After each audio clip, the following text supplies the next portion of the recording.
We begin in Minnesota. Here come the Wild. Will they give their incredible fans a victory on home ice? 0 for 2 the first time around, and it's so key getting the lead for both teams. Both teams very good, but look at the Wild. If they lead after one, they didn't lose. The only team in the NHL to do that. Adam Foote, maybe a broken foot, so McAllister is in. Hard hitting affair early on in this one. There's Johnson on McAllister, Matt Johnson on DeVries. Great hitting, very physical there. Tanguay gets crushed. Willie Mitchell takes out Alex Tanguay.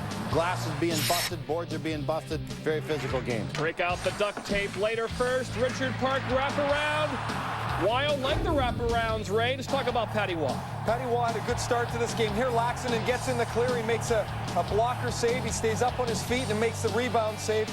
Here, a little turnover, and Cliff Ronning gets a quick shot on goal. Waugh makes a save. We move to the third, and Richard Park couldn't get a job for 2 years in the NHL, but he has one here. He makes it 1-0. What happened here? Yeah, bad pinch here by Greg DeVries. He's going to go into the zone on a puck that he really doesn't have much chance to get. He gets neither puck nor player. 2-on-1. Richard Park walks in, and this is a terrific wrist shot. Perfect shot over Patrick Waugh's shoulder. Looks like it may have grazed Waugh as well. 1-0. Wild looking for more. They have the gift of Gaborik. Marian Gaborik gets behind DeVries. 2-0, Barry. DeVries and Blake got caught up here. Now watch it bounce once, and if he's leaving, you're not going to catch Gaborik. And what makes it worse, he's a goal scorer. Even with a hook, he still finds a way to put that puck in the net. We showed you the stat. When they lead after one, they don't lose. Game's over, right? Yeah, well, 2-0 with 3.5 to go. Wait. Forsberg Sakic together between the legs of Schultz and off the post. Only way to beat Fernandez thus far. Now 90 seconds left. Look at Joe Sakic. DeVries goal. Unbelievable. The Avalanche, like a switch. Turn it on, Ray. Yeah, Forsberg with the puck here makes a perfect pass out to DeVries, who one-times it through the traffic. You got to get traffic in front of Manny Fernandez, and the Wild cannot believe they lost this overtime or lost this lead. What a pass by Forsberg. Overtime, please. Inside, here's Park from the other side. Richard Park in sudden death overtime.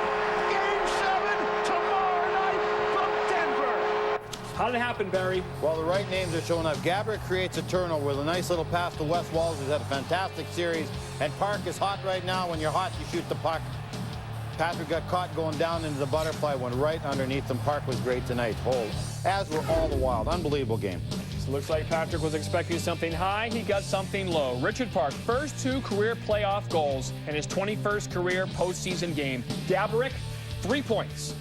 Colorado forced to play a Game 7 for the 5th consecutive series. This streak began when Raymond Bourque lifted Lord Stanley Cup in Denver against the Devils. Joe Sakic's 70th career playoff goal, but it's not enough. Incredibly, we're going back to Denver. Richard Park, the man of the hour, the man with the power. I had an opportunity there in the third to make it 3-0, but, you know, bounce didn't go my way, and just went, you know, they're a fire team. I mean, they've got great players, and they showed that by scoring 2 goals late there. So, you know, I feel good that obviously that we put ourselves in this position to, you know, maybe steal the series. So again, Adam Foote, who took a shot off his foot in Game 5, a close-range slap shot about 10 feet away. Ray, you think if he didn't play, that foot is severely injured. But let's talk about the Minnesota Wild. And you said they were patient and they waited, and that's how they got their goals. Yeah, they were, and that's how they have to play, and that's how they will play in Game 7. First of all, if Adam Foote missed Game 6, I can't believe he's going to be ready for Game 7. But Minnesota, they got running around towards the end of the game, which is very unlike them. The Sakic goal set them back on their heels. I thought if that game had gone on a minute or 2 longer, Colorado probably would have won it in regulation. As soon as they went back and regrouped, they looked like a different team again. They go into Denver tomorrow night. They've beat them twice there in this series, so they're not nervous about going in there. It's not a place they're unfamiliar with.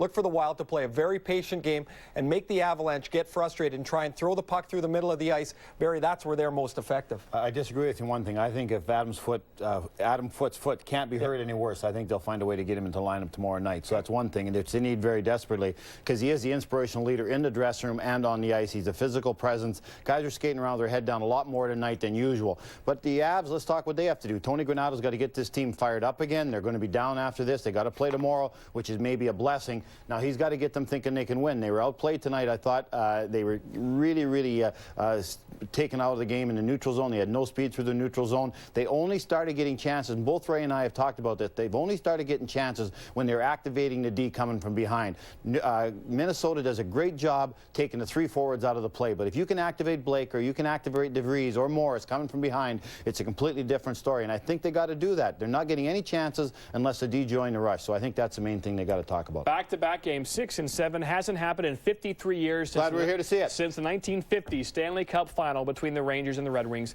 The Red Wings won. Rangers lost again. More to come here.